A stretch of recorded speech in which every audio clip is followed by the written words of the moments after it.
And so when we take on these attributes of humility and gentleness and patience and love, Monday, Tuesday, Wednesday, Thursday, and we're out in the world, we shine as lights in the darkness. And we can make a difference in the world. Paul goes on to challenge the church in Romans chapter 12. I've shared these two verses with you, Romans 12, 1 and 2. There's a tremendous challenge in these verses that I'm still trying to understand. But in Romans 12, 1, Paul says, I urge you. He's talking to the church in Rome, Belleville Baptist Church.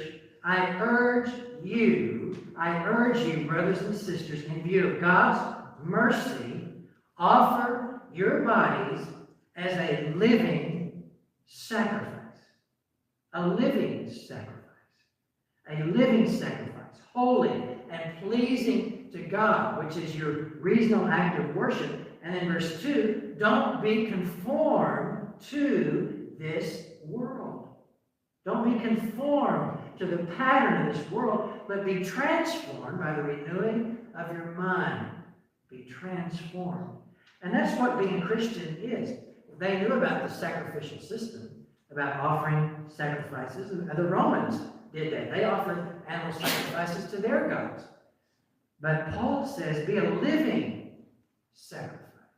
And as you go throughout the world, as you go throughout Ephesus, as you go throughout South Nashville, see yourself as a living sacrifice, holy and acceptable to God wherever you go. One of the best illustrations of that desire to walk worthy of the Lord, the desire to have a daily relationship, is King David in Psalm 63. In Psalm 63, David describes his hunger for the Lord. He spent a lot of time out in the wilderness raising sheep, and he was aware of these things. And in Psalm 63, David says, it's a Psalm of David when he was in the desert of Judah, out in the desert. And he said, you, God, this is Psalm 63:1. He said, you, God, are my God. I earnestly seek you. I earnestly seek you. I thirst for you.